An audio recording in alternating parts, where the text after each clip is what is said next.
CA final chapter 7 direct tax page number 7.32 set of and carry forward, ठीक है। और आपका इलास्ट्रेशन नंबर 6। तो देखो इसमें क्या बोल रहा है अभी इलास्ट्रेशन नंबर 6 में आपका ये question, compute the gross total income of mister F, ठीक है, for the finance assessment year 24-25 for the information given below, ठीक है। Income gross total income find करना है। इनकम दिया हुआ है, इनकम फ्रॉम हाउस प्रॉपर्टी दिया हुआ है, कंप्यूटेड है, ठीक है। इनकम फ्रॉम बिजनेस ये आ जाएगा हाउस प्रॉपर्टी के अंदर, ये बिजनेस का अंदर आ जाएगा, शॉर्ट टर्म कैपिटल गेन का कैपिटल गेन का अंदर आएगा, ये कैपिटल गेन का अंदर आएगा। ये टी बिजनेस है तो इसमें 40% बिजनेस का इनकम होता है, याद रखना टी बिजनेस में। डिविडेंड क्या होता है IFOS, और करंट डेप्रिसिएशन ये बिजनेस का इनकम से जाएगा, और boat forward losses of business ये भी बिजनेस का से जाएगा। तो इसमें टोटल इनकम निकालना है, छोटा मोटा है क्वेश्चन है, ये आराम से सकेगा आप लोग। तो देखो हम लोग कर रहे हैं, ठीक है। अब computation of gross total income of mister F for assessment year 24-25 के लिए हम लोग क्या निकालेगा इसका GTI 25, ठीक है। तो सबसे पहले क्या आएगा, इनकम फ्रॉम हाउस प्रॉपर्टी जैसे आता है, ठीक है। हम एकदम शॉर्टकट में कर रहे हैं, जल्दी जल्दी फटाफट को छोटा कर देते हैं। कितना है 125, पहला हो गया। उसका बाद बिजनेस इनकम फ्रॉम बिजनेस, ठीक है। पहला क्या है आपका प्रॉफिट बिफोर डेप्रिसिएशन है, ठीक है। प्रॉफिट बिफोर डेप्रिसिएशन कितना है 1,35,000 135।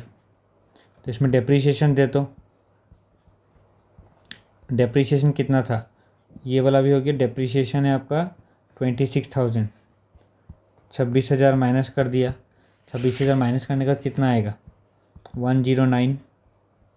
अब जो डेप्रिसिएशन से चला गया, अब और कौन सा था हम लोग का बिजनेस, ये हो गया डेप्रिसिएशन हो गया। हाँ वो ये नहीं, लॉस बाद में होगा, पहले और कोई है क्या। हाँ ये टी वाला देखो 40% बिजनेस, 40% बिजनेस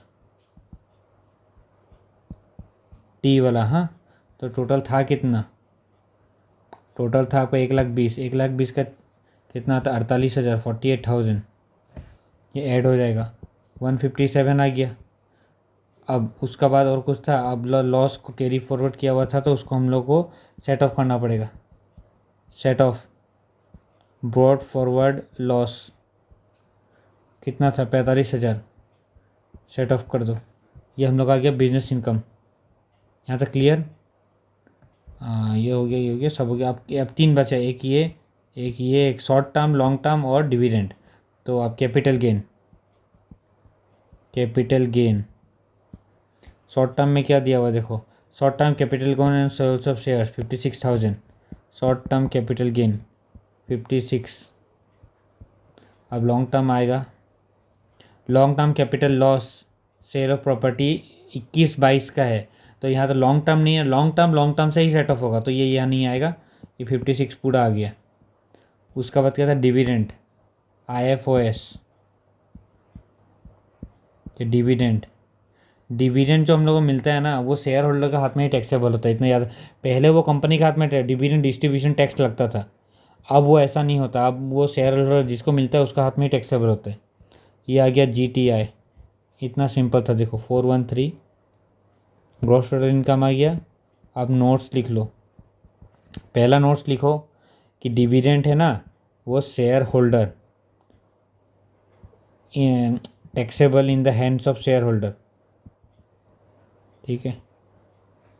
तो आप आगे से जल्दी जल्दी करने के चक्कर में थोड़ा आगे पीछे हो जा रहे हैं, समझ में आने से हो गया। Taxable in the hands of share holder. Number 2 वाला क्या है 60% क्या होता है आपका बिजनेस इनकम, सॉरी 60% होता है आपका एग्रीकल्चर इनकम।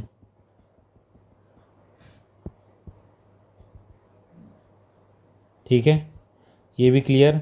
और नंबर 3 क्या होगा कि long term capital loss can only be set of